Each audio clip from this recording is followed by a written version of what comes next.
What if the weirdest thing in the universe just got weirder?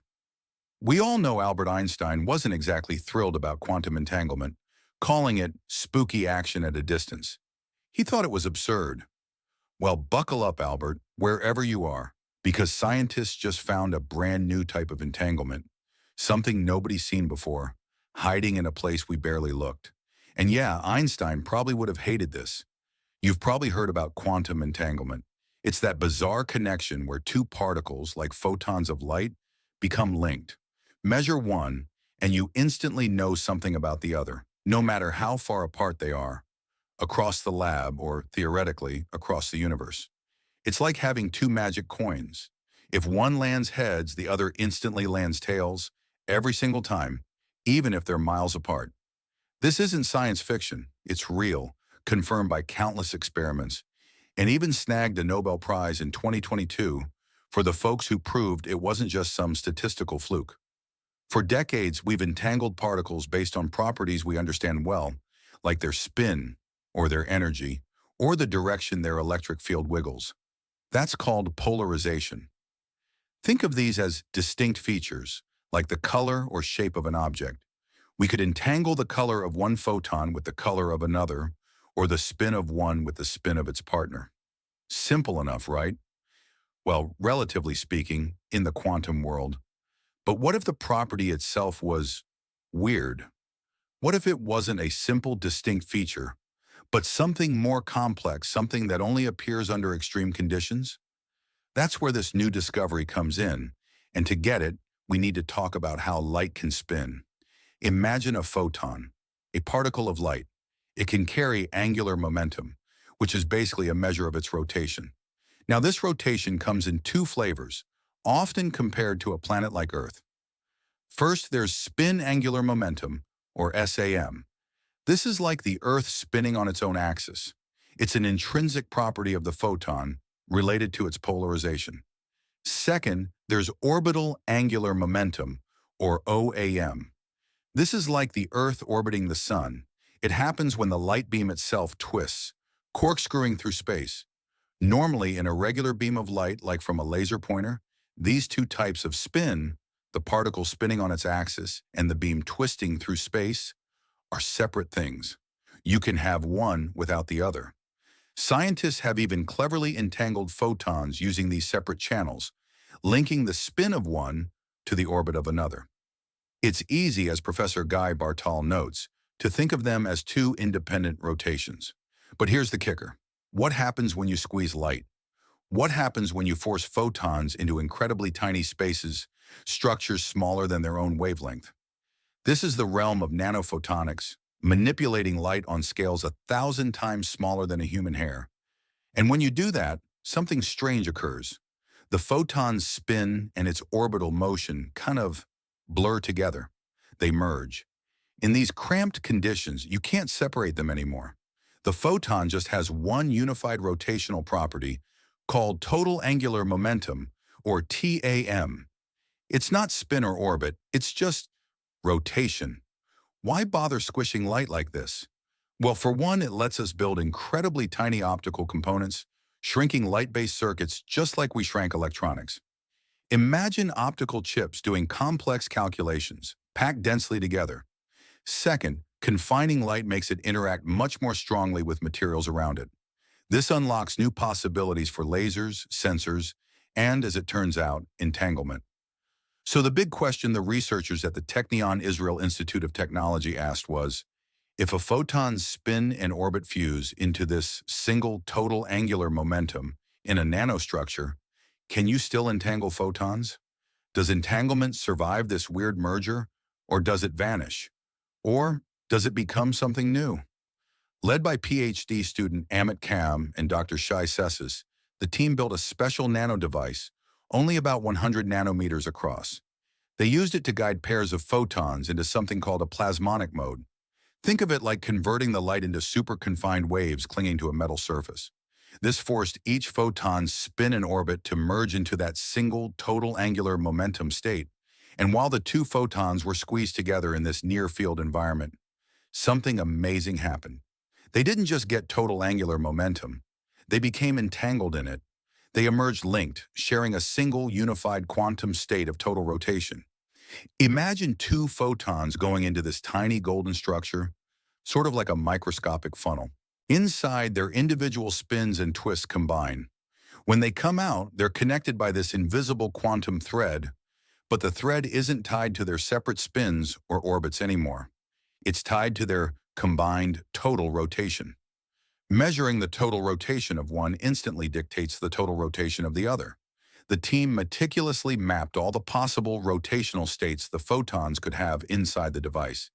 Then, using advanced quantum imaging techniques, basically super-sensitive cameras that can spot subtle correlations, they checked if the outgoing photons were truly linked. The results were undeniable. They showed correlations stronger than anything classical physics could explain.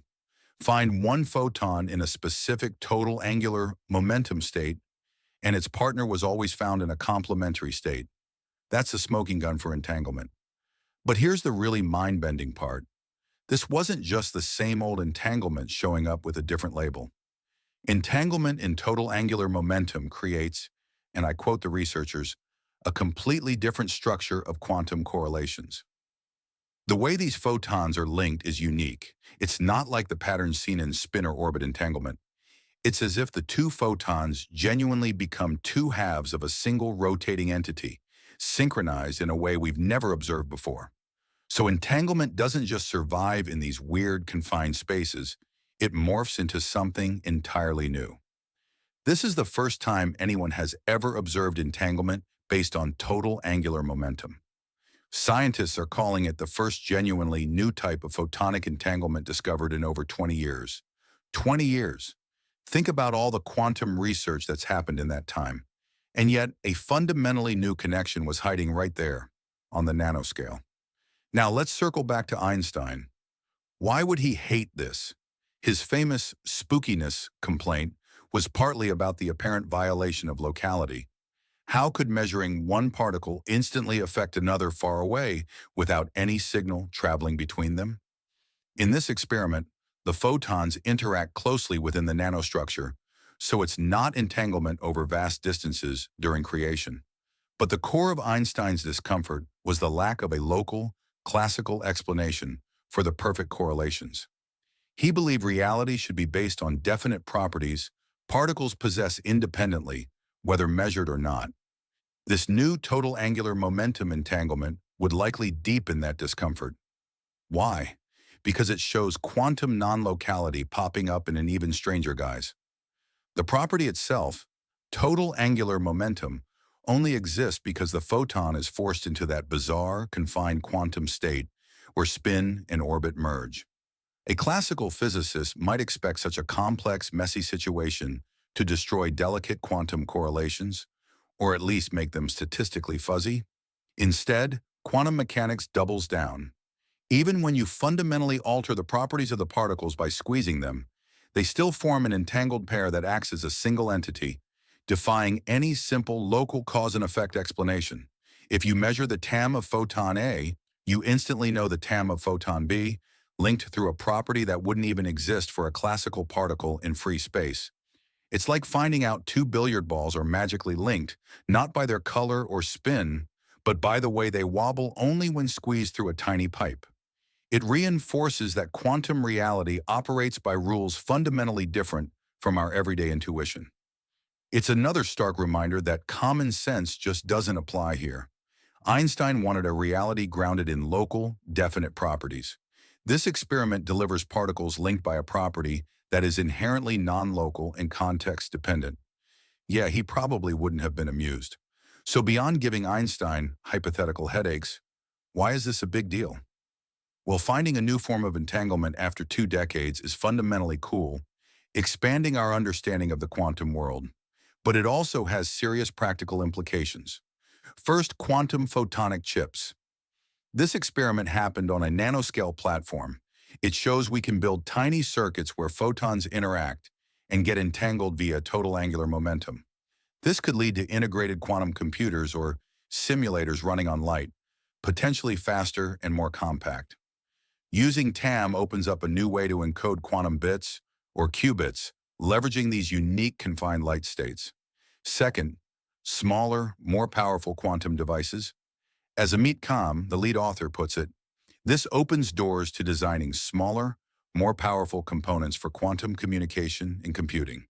Imagine quantum encryption modules fitting in your phone, or tiny, powerful quantum sensors. Shrinking quantum hardware from lab benches to microchips is crucial for making this technology scalable and accessible, much like the revolution in electronics. Third, new ways to carry quantum information. Total angular momentum isn't just a yes-no property. It can potentially take on multiple values. This means a single photon entangled in TAM might carry more than 1 qubit of information, becoming a qubit. This could dramatically increase the capacity and robustness of quantum communication, like upgrading from a binary alphabet to one with many more letters. It expands the quantum engineer's toolkit. Fourth, stronger quantum interfaces. Because these near-field systems involve intense light-matter interaction, TAM entanglement might be perfect for linking light particles, photons, with stationary quantum bits, like atoms or artificial atoms on a chip. This is key for building quantum networks where information needs to be transferred between flying and stationary qubits efficiently within a compact device. The sheer wow factor here is finding this fundamental quantum connection in such an unexpected regime, the nanoscopic near field. It's like discovering a hidden level in a video game you thought you knew inside out. It tells us that even when we push light into these extreme, unnatural states, the fundamental weirdness of quantum mechanics not only persists but finds new ways to express itself. This discovery challenges physicists to refine their theories for complex quantum systems and reminds us that the quantum world likely holds many more surprises. The unique pattern of correlations they found hints that there's still much to learn about how entangled particles are linked.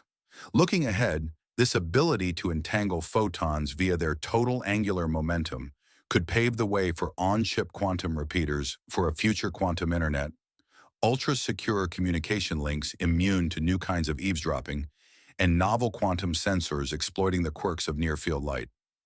In the end, this brand new form of entanglement is a perfect example of how science pushes boundaries. It's conceptually surprising, it required clever experimental tricks on an incredibly small scale, and it opens up exciting pathways for future technology. It reminds us that the universe, especially at its smallest scales, operates in ways that are profoundly counterintuitive, deeply interconnected, and far richer than we might imagine. The quantum world just got a little bit weirder and, frankly, a whole lot more interesting. It leaves you wondering, if we just found this after decades of looking, what other fundamental connections, what other layers of reality are still waiting to be uncovered, not just in the quantum realm, but perhaps reflected in the forgotten corners of our own deep past? Makes you think, doesn't it? While you ponder that, maybe check out our next video delving into some ancient mysteries that seem just as strange. You might be surprised what connections you find.